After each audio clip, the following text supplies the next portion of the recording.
Kim, Solder Fortification Preforms, what exactly are they? Solder Fortification Preforms are a type of preform that are used in conjunction with solder paste for PCB assembly. They help to reduce voiding and also increase the amount of solder volume in your joint.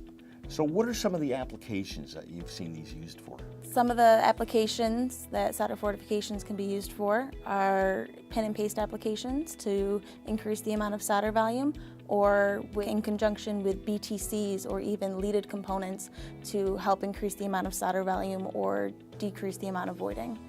I've personally used these in work with pin and paste or intrusive soldering. And I like the fact that they're invisible to the process because they come on tape and reel, and my pick and place machine just sees them as another component, so I'm not adding another machine or process.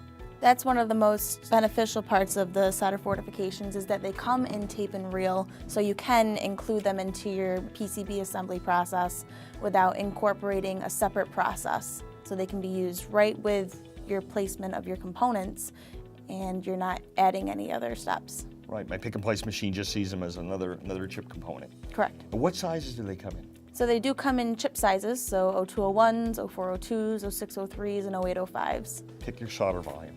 Yep. Very good. Kim, where can we find out more information on? You can find out more information from our website, www.indium.com, or you can contact me directly at kflanagan@indium.com. Kim, thank you very much. Thanks, Phil.